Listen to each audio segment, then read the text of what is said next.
It would happen only once in their lifetimes. 8 days filled with beauty so compelling they would always remember, and pain so complete they could never forget. More than 1,000 runners would come from all over the world to challenge the field, the road, and themselves. And in so doing, they would learn through the laughter and the tears that if you want to make it, you have to be running, and running strong.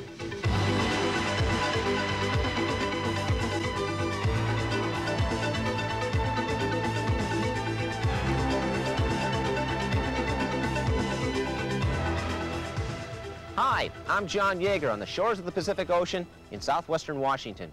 You know, Lewis and Clark first set eyes on the Pacific back in 1805 during their historic trek of discovery. And that is what this program is all about. Discovery on the Lewis and Clark Trail Run. Discovery about what a runner's mind and body can do when put to the test. And this program is about adventure. Adventure that starts almost 500 miles east of here on the Idaho border in Clarkston, Washington. The night before the race, Clarkston was bursting with anticipation. The Lewis and Clark Trail Run was 3 years in the making. Involving thousands of people across the state, it was born of a simple idea: celebrate Washington's centennial with a bang and show off the greatness of her land to visitors and natives alike. I hope you got your hat on and your earmuffs on. April 2nd, 1989. Sunday morning broke cold across the eastern sky. In the wind, you could smell it. Hotcakes. We got him right here. At 6 a.m., the first runners to start were the ultramarathoners, what race officials called the ultra solos, those 33 men and women who hope to run or walk the 500 miles by themselves or with but one partner. Mark Steinberg of Seattle A little nervous. was still ready, as was Jim Thatcher of Olympia. We've been training a long time, and it's Dayton time is to go waiting now. for you. 3, 2, 1. Proceed on. And so they did, with every hope they would all meet at the Pacific when they were through. Our Father, who art in heaven. By 7 a.m., it was time for the teams to start. Runners, take your mark. Each team was made up of 10 runners who would split each day's trek into basically 5 to 7 mile legs. After 8 days, that adds up to a lot of miles, whether you're from Japan or Canada or Michigan. 3, 2, 1. Proceed on. on to Dayton. The sign said it was 65 miles west, not that you had to climb more than 2,000 vertical feet before you were even halfway there. Every day is worth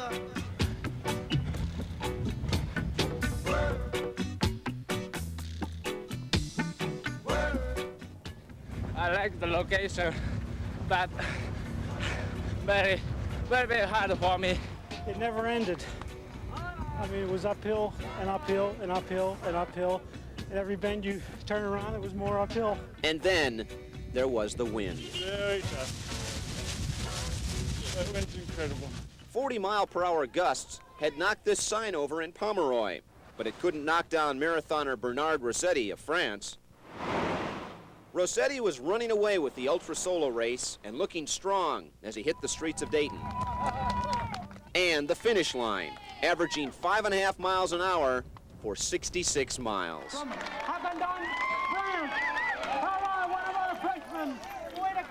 Will he be able to do 60 miles per day, even with these conditions? Yes, I hope for him. Je me demande si tu auras la même condition pour courir environ 60 miles par... No problem. Coming in second in the Ultra Solo division, Portland's Del Sharpenberg, and third, Mark Steinberg. I tried to save something for tomorrow. I hope I did. But it would take more than hope. There were 434 miles to go.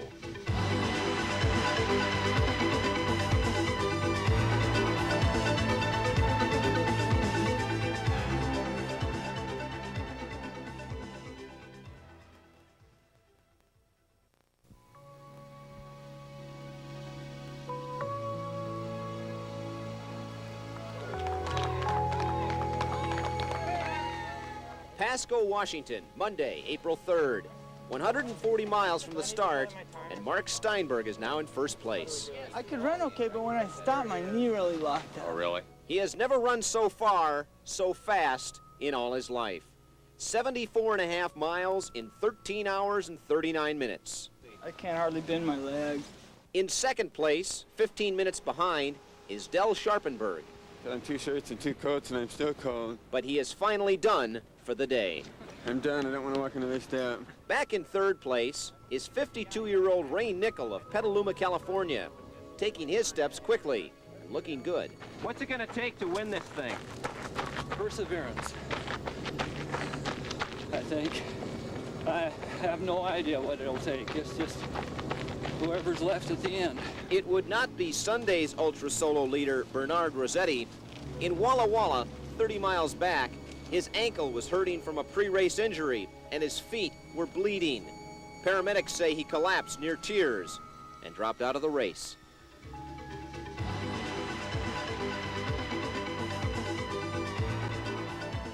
The team race in the men's open division by the end of day 2 was narrowing down to a 3-way battle. The Prairie Inn Harriers of Victoria, British Columbia were holding on to a 33-minute lead over the East Side Runners from Kirkland, Washington.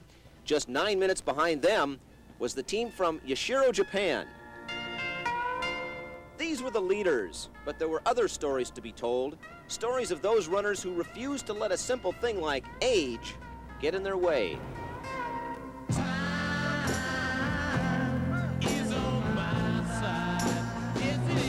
Well, I'll be 70 in a week, so that's not too bad. Since running became a national obsession more than a decade ago, proponents have sung its praises as a way to stay fit and stay young. More than 150 runners in the Lewis and Clark Trail Run entered in the Masters division, those over 40. 69-year-old Bill Ham says he's going all the way with his Masters co-ed team from Fairfax, Virginia. I got a hamstring pull, and he's got a groin injury. And that would be 58-year-old youngster Gil Dagg, who pulled the groin 1 week before the race, but refused to let his teammates down. I want to go as far as I can, as long as I can. Feeling pretty good, pretty strong. 43-year-old Toni Bertolon of Everett, Washington, occasionally takes care of her grandchild when she's not running. Yeah. Andy Galloway and his Masters team from New Zealand are called the Ancient Kiwi Flyers. Ancient, well, you only got to look at us to see that. And Kiwi, well, the Kiwi is the national bird. And Flyers, well, you know, we reckon we're going to go pretty fast. And indeed they would. For much of the race, they were among the top 5 teams overall. Easily the fastest Masters team on the road, the Kiwis always seemed to know where they were going. I'm looking forward to a beer. When the sun went down. Time at the pub gave them a chance to reflect on how they'd done that day and how much they'd seen. You can imagine looking at that river valley, okay, we have nice sealed roads to run on and everything else, but you can imagine what it was like in the days of 1805 or whatever when these guys did this. And it gave them a chance to tell a lie or two over a beer or two. I enjoyed that. He's got a day off tomorrow. Where's the next one? There was a very old fellow there. One of our members was talking to him, and he said, I would like to give you my sister. And he offered her to this guy, and he said, my sister is 90 years old.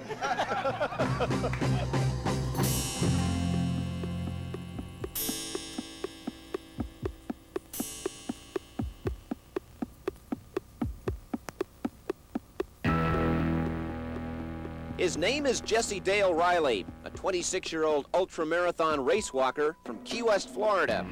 Just a common man who washes dishes and cleans bathrooms for a living. But here, he seemed like a machine designed for one purpose: finish first. His plan was simple. Its execution was not. Go night and day with but 2 45-minute breaks for sleep and keep on going until you're done. I set out to do 72 miles a day walking, and I think most people can appreciate that's a good number of miles to do. Riley's approach differs from that of the ultra solo runners. Yet, while they're technically in different divisions, an unspoken rivalry is now in the wind. And the field is shrinking. Out of 33 ultramarathoners who started Sunday, only 11 made it to Tuesday. Monday's leaders, Steinberg and Scharpenberg, have both dropped out. Ray Nickel, complaining now of tendonitis in his knee, is in first place among the ultra solo runners. He leads ultramarathon runners and walkers as the trail now clings to the sagebrush banks of the Columbia. It is just before sundown, Tuesday, April 4th. One day earlier, Ray had finished 48 minutes ahead of his friend, Englishman Adrian Crane of Modesto, California. Today, Crane was keeping pace with Nickel. The two have entered marathons before, and while they compete against each other, they now rely on each other to relieve the boredom and the pain. In fact, most strangers driving by that night, knowing nothing of the race, probably figured the two for friends just taking a stroll on a warm spring evening. And for at least one moment in time, they would be right. That is a pretty sight, though, isn't it?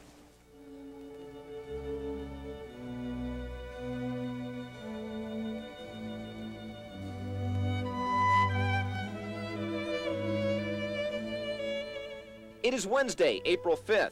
As the Marathon Odyssey approaches the Maryhill Museum near Goldendale, Jesse Riley is only 5 miles behind the runners, Nickel and Crane. The race within the race is now something to consider because it's getting tighter.